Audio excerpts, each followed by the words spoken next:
You're listening to Systemic Error Podcast. The failure was designed.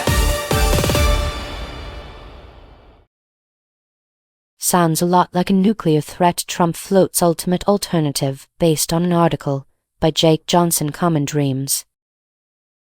Diplomacy at Gunpoint. The setup.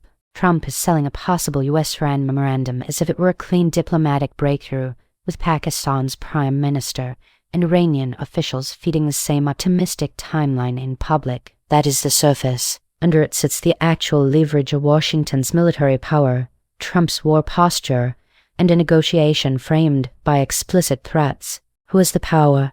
Trump holds the dominant institutional position here. He controls the U.S. state that the source says has already launched an illegal war and issued repeated threats against Iranian civilian infrastructure and whole civilization. That is not background noise. It is the mechanism of pressure. When he talks about the ultimate alternative, he is not describing an abstract fallback. He is advertising coercion. The language game. This is where the framing gets dishonest. The story gives equal visual weight to a peace deal narrative and to Iranian hesitation.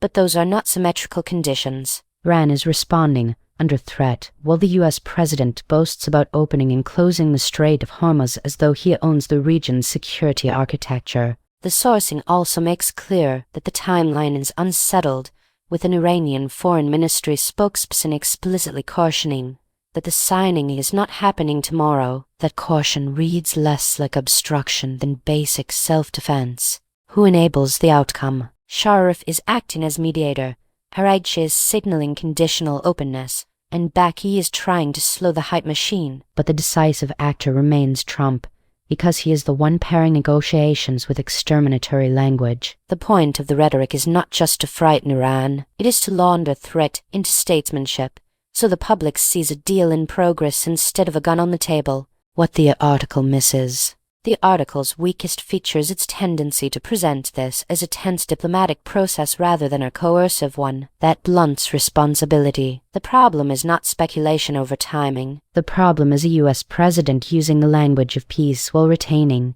and boasting about the capacity for mass violence. When one side threatens annihilation and calls it leverage, the word agreement starts doing propaganda work. The pattern. This is the familiar imperial script: threat first, negotiation second, public relations always. The state that escalates violence gets to narrate itself as reasonable. The target of coercion gets described as hesitant, difficult, or opaque. That inversion is the real story. It is how power turns intimidation into diplomacy, and how the machinery of war keeps its hands clean in public. You've been listening to Systemic Error. Thanks to Alternet for today's article. With the automated voice of Kristen, thanks for listening.